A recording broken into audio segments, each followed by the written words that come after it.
Welcome back to the channel, you guys. I'm Connor O'Reilly, and today we are at the legendary, the beautiful, the natural Milo McIver Disc Golf Course, the host of rounds 1 and 2 of this year's Northwest Disc Golf Championships. They've combined the Beaver State Fling with the Portland Open into one Disc Golf Elite Plus event.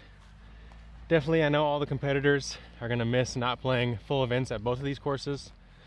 Glendevere has become many of our favorite course to play, favorite venue to play.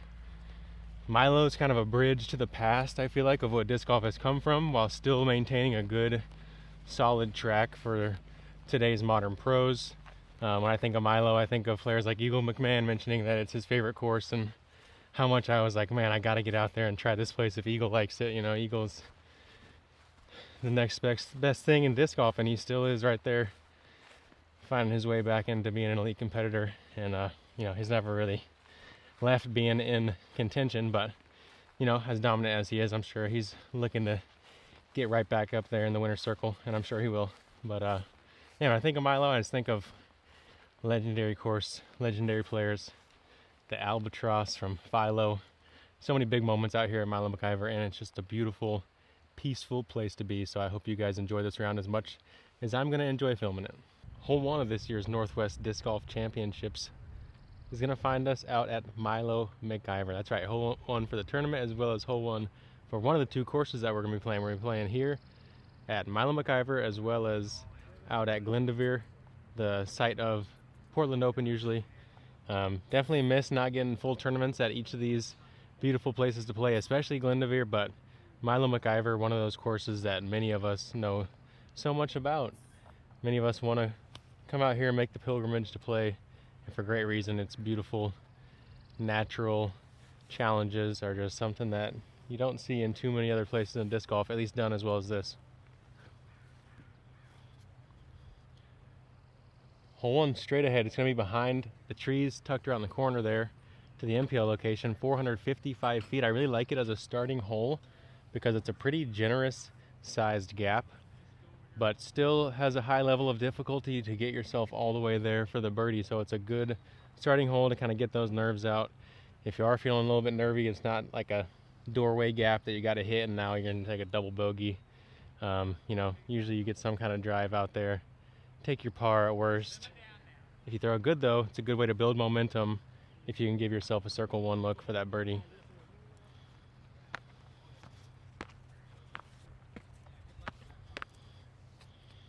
I just put this Star Boss in my bag and it's been flipping up nice for me. Got me an Eagle last week.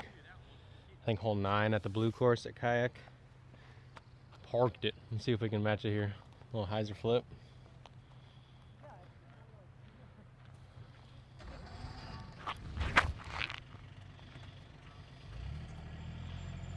Oh, that's a little bit low, you guys. First driver shot, you know, you never know how it's gonna go. I'll throw one more, just for the warm-ups. Toss a cloud breaker, a little bit of turn.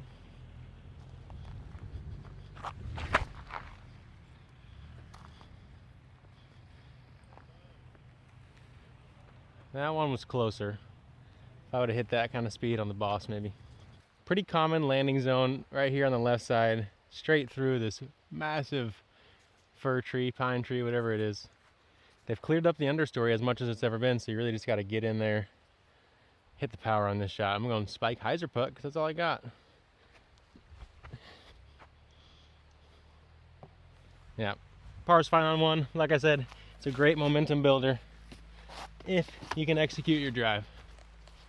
So, to be noted, fence is long out of bounds because it drops off to the Clackamas River right back there. I don't know if you guys can hear it, but out here you don't hear a single car. All you hear is the ambiance of the river and of the forest with all of its inhabitants. And being at a place like Milo McIver truly is healing. It makes you recognize how much of our lives we spend blocking out what's around us because we have so much stimulus going on, and it's a good reminder just to find ways to go in a dark room, shut everything off, and just lay there for 10 minutes even. Let your brain truly relax. That's what it feels like here at Milo. Oh, I love it out here. If you enjoy my videos and want to support me on my disc golf journey, Cardinal Disc Golf has a signature jersey for me. This is a hat of theirs as well. They got a lot of good offerings. There's also some stuff at otbdiscs.com that you can purchase. Use code Connor for free shipping, or get my signature loot bag, or if you want, drop a super chat right here in this video. You know, this West Coast gas be expensive, and I gotta have water for the bonsai trees, so every bit of support's appreciated. Love y'all. Hole 2, pretty sweet par 5. They finally have made out of bounds left of the path, like I've been hoping them to do forever, to really make you stay in the intended fairway on this hole. Out of bounds on the right as well, because we still have that river rolling. Pretty tricky tee shot. A couple options. You'll see a big turning shot. You'll also see some players go maybe with a setup forehand if they're looking just to birdie this hole or take an easy par. But I think roller is really what you're going to see out of most players. It plays the best and gets you to a good spot. I'm going stable, hatchet. Looking to get down there and also make sure I finish right.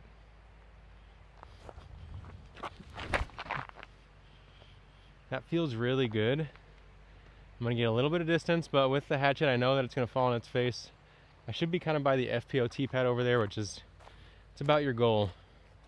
I gotta say, with some of these fresh cut lines and the way some of the understory is cleaned up in certain spots on the course is looking probably as good as I've seen it, even though we did show up today to an official practice day for a freaking DGPT Plus, and the course is open to the public, so not an official practice day. Don't even have water on the course, you guys. I was banking on them. Had to fill up my bottle in the restroom.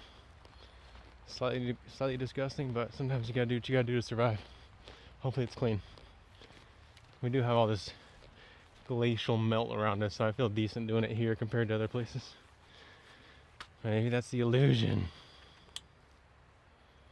Okay, first shot, slightly short. I need to make sure to cut it a little bit longer. Good to know though that this disc is going to get to the right for me. You can see that FPO pad I talked about just up there a little bit. I'm not in great position to do a whole lot on this second shot, and I think this is a good time to be a golfer right now. Play a steady shot out there, try to advance myself up to the left so I can lay down maybe another roller for my third shot. I'm just gonna go faith. Not looking to do too much, just looking to play a basic hyzer out into the field, go from there. Make sure to get a little bit left so I have a window. And yeah, I probably could have gone mid-range there, but I like that I eliminated any danger with my disc selection. And I'm giving myself an opportunity to play this hole clean and still score. I definitely needed to be far more aggressive if I really wanted a great chance at birdie, but I do have my Rive roller in the bag since I'm on the West Coast. And I feel like laying one down. I think I have enough room to work with left and right. I can make something happen here. Not sure how far I got. Probably at least 5 to 550 in.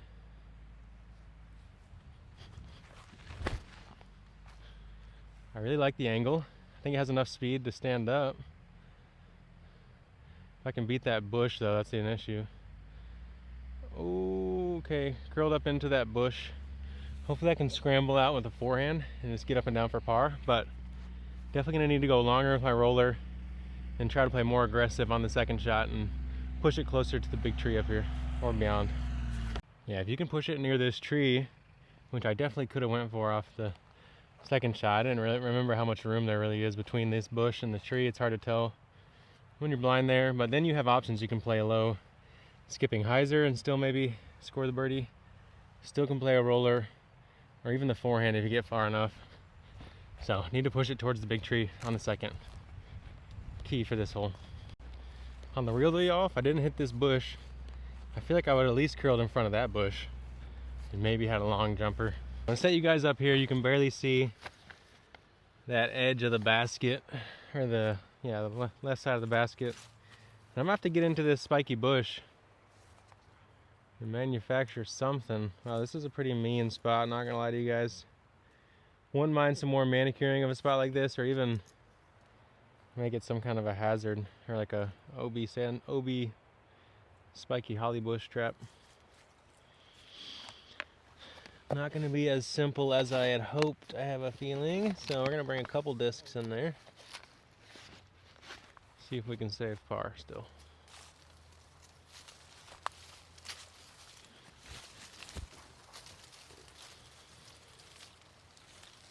Okay. I'm just going to kind of step under my disc since I'm not really trying to get in there and spike myself up more than I have to. Make sure to drop my right foot back, get it legal. Oh my gosh, I got these thorns in here too.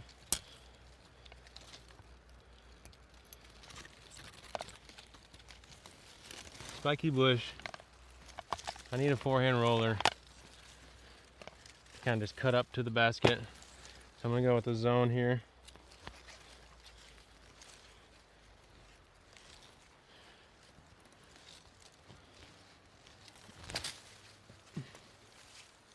If I can get that to fall in its face at all. Come on, buddy. You know what? I hit a tree. We're in putting range. It's savable. It's savable. I already didn't even see any of my lie right there because I was out of frame, but just know I'm probably bleeding. And I was punished for my wrongdoings. Milo is definitely one of those courses, unlike Glendevere, where you're going to have some obstructed putts. Glendevere should be pretty straightforward on those greens, being a golf course, so it's a good dichotomy between the two.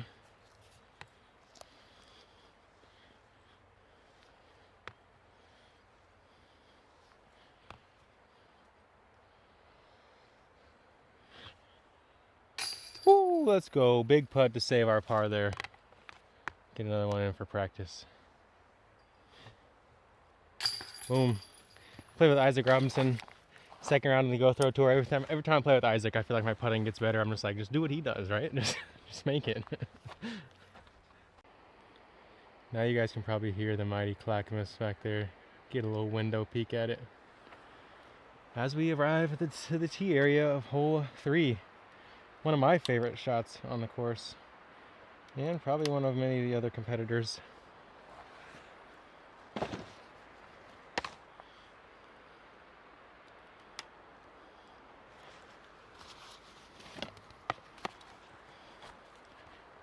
A nice straight shot onto a mounted green at 400 feet.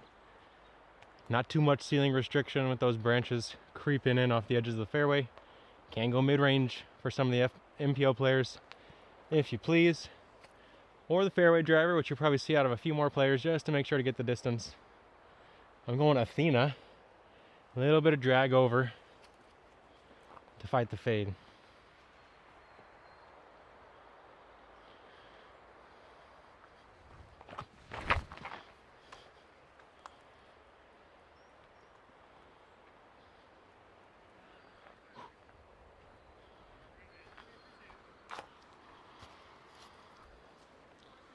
Absolutely turf that one, Neil. Alright, this is right about the edge of my putting range, you know. 100 feet or so, a little uphill.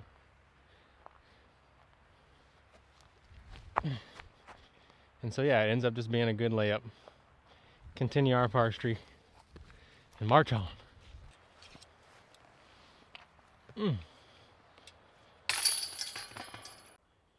So you guys, unfortunately, it looks like that might be the end of our tee signage.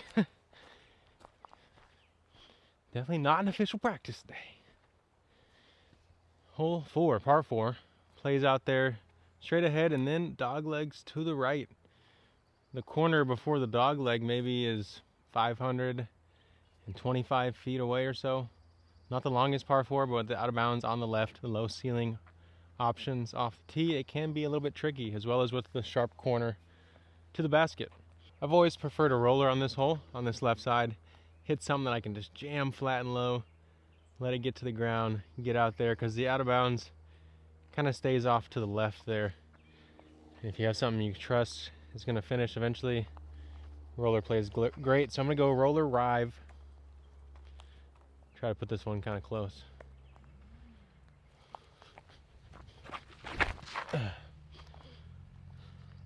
Okay, I really like the feel of that one out of the hand, if I can get it to flip up.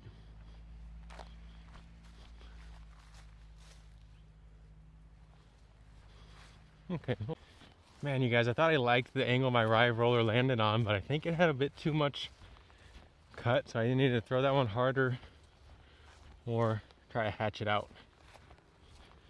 Let's see though as we get up here if it's out of bounds or if we got lucky. I don't have a great feeling about it though. Par save should not be unmanageable. Okay, let's find it real quick. We'll put you guys back online. All right, y'all, my Rive was a little past this tree over there, so I'm bringing it back. Feels like a fair spot. Maybe even slightly over punishing, but I don't really have anyone else to second my opinion, so I'm gonna be slightly over punishing if it's necessary to challenge myself in the practice round. We got that blind corner that I talked about, since we are short.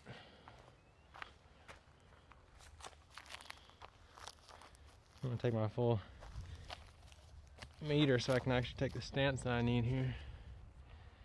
And just go Smagheiser zone rubber blend.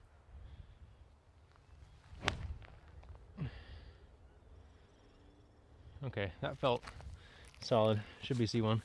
So for some reason I thought this one was going to be elevated. I feel like it has been in years past. Correct me if I'm wrong, you guys, or at least last year maybe, but easy par save. I don't know about you guys, but I'm ready to break this par streak that I got going on here as we step up to the tee of 5, par 4.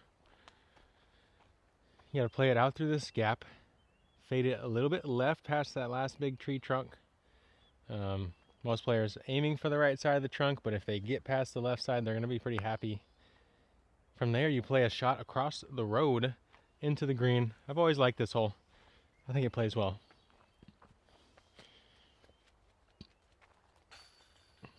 Debating between PD and Athena off the tee, but I feel like I like the hyzer angle release that I can achieve with the Athena on this gap.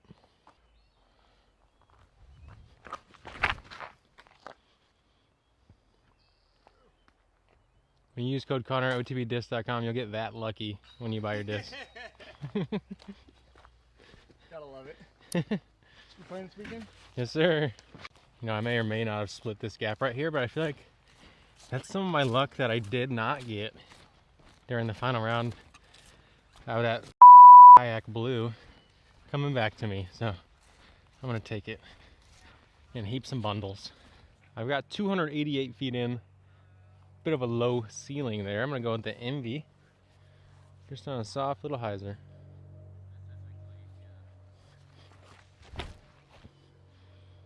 Little low. We beat the curb. Alright, we're putting. Not the best effort though. Okay, deep edge C2 putt. Looking at birdie. Get the first of the round. Fade. Oh, there we go. We'll take it. Yes, we will. We'll take it. Stressing myself out, y'all. Gosh, gotta warm up quicker. Come on, bud. Gonna wait till hole 5 and make it on a C2 putt? I guess it's a cool way to do it if you're gonna wait that long. Fortunately, they have caught back up with the T sign, so hopefully they can get out in front of me. I don't know though, I'm pretty fast, so good luck doing that. 6 is a tough par 3, 450 feet dead straight ahead onto the beautiful, iconic, like signature Milo green. This one's pretty tough. Got a hyzer flip driver. Coming in! Coming in! Coming y'all's way!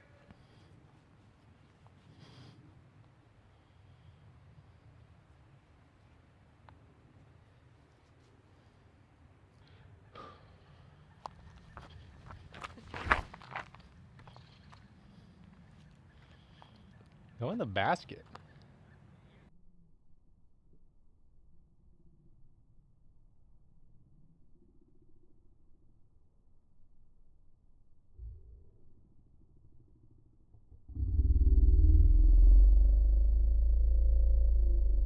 Oh my god. I thought I aced that for a second, yo. Oh my. That would have been crazy. What do the kids say? Chat, hey chat, that was a sick shot. Thought we just nailed a 450 foot ace. Wow. Would have been nasty. Gotta love playing out here at Milo. Okay, here you go. Get a look at that green as we come in. Just the classic Milo McIver. And you know what? That'll probably be the thumbnail.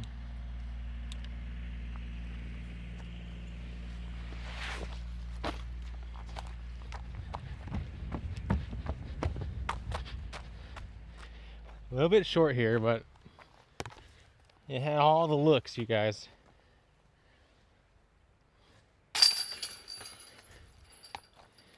Easy 3. Easy 2, my bad. Back-to-back birds to get us going. 2 down. Slow and steady wins the race, y'all. We're playing turtle golf this week. Turtle golf.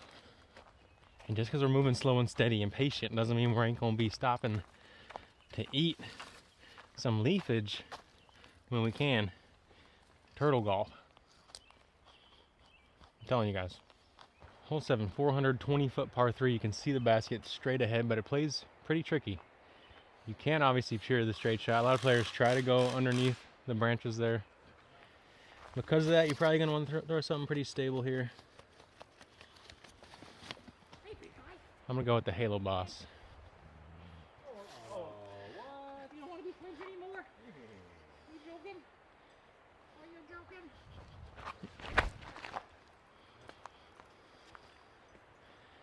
Ooh, we hit the big gap.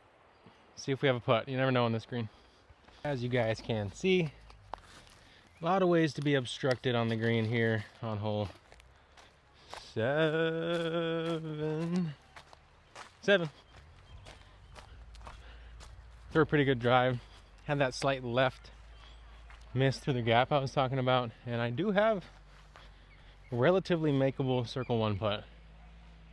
Just got to commit to the full ante.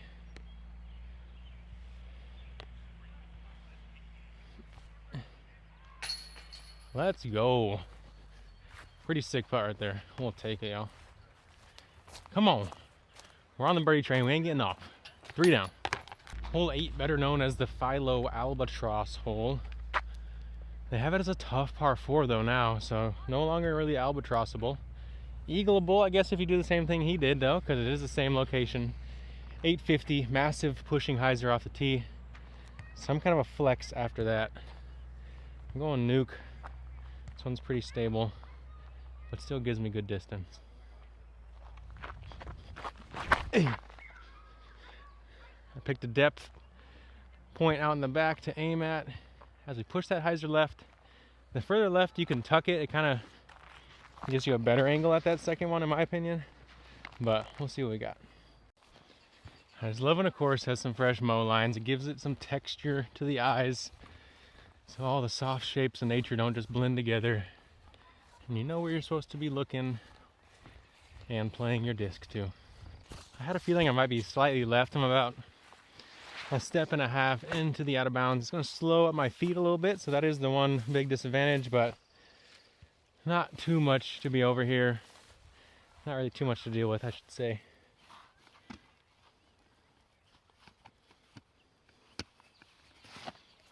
I'm going to play Cloud Breaker. Turn it out of the hand, let it fight. Make sure to give it a little height. Hey. Uh-oh, it's coming out just early. And I'm in the woods on the left. Hopefully I have a slide up angle from there, but that reminds me why sometimes it's better just to play a slow disc from my position. Maybe my Flippy Explorer, just get over to the right. Or maybe the Athena, and then take any fade left as a bonus. Because I'm not really in great birdie position, and this is not really a hole that I birdie a ton anyways. Nor anyone in the field. The baby squirrels are all out in the PNW right now. Hello, little friend. How you doing today? Well, you guys, the beautiful thing about technology and the 0.5 lens is you can see my disc here and the basket over there, wherever. So you can see what I'm dealing with on this shot. I'm gonna go forehand roller. Try to pop it through this up top window I got. Just soft enough to get there, but not too much longer.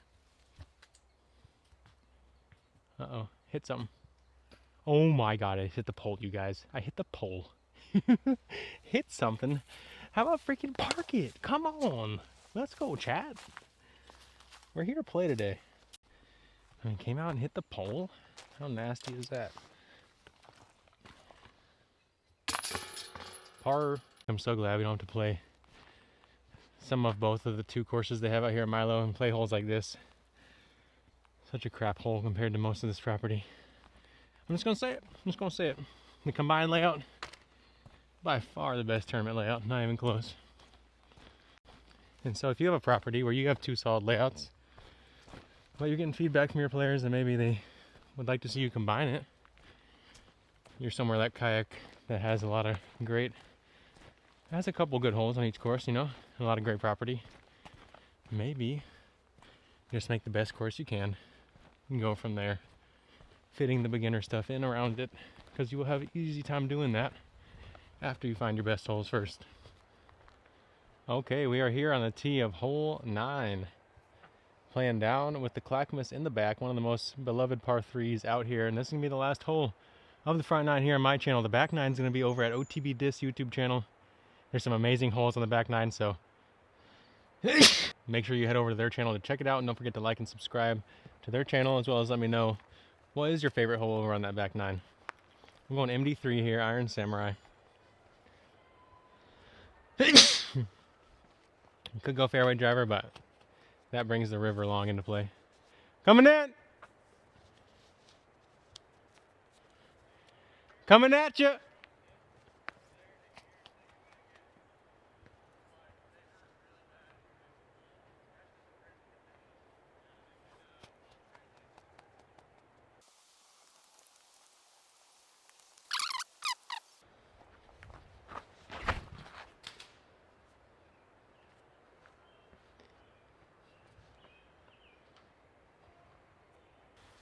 Okay, found ourselves quite a bit left over here. Tricky stance in these bushes, trees, things. Got to commit to this tee shot, especially if you're throwing the slow disc. There's no risk of missing, so pop it, and if anything, miss it over to the right. Coming out, just drop for me. Okay, gonna test the putt there.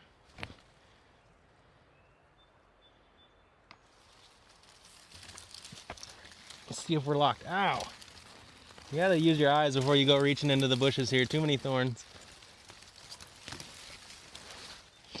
But that's also why I always reach with my non-throwing hand. So when I have to pull the thorns out, they're from the proper hand. The proper hand for punishment, that is.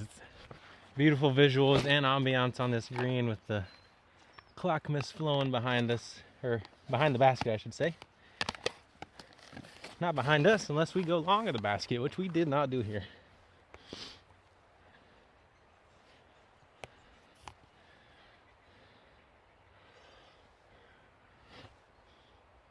Oh, off the band, and we're gonna have our first bogey of the round, y'all. Boo-hoo. There's a putt I could live with. Felt committed. Just a little too much height on it. Gave it a chance though.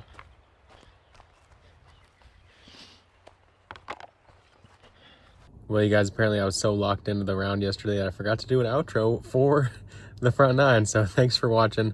Hopefully you guys enjoyed Milo McIver. Yeah, I'm sitting here in the van about to go practice Glendevere, but I gotta finish editing first, and I got a freaking wasp in here. Oh my gosh, got a little wasp in here. All right, Yellow Jacket. Signing off. See y'all later. Oops.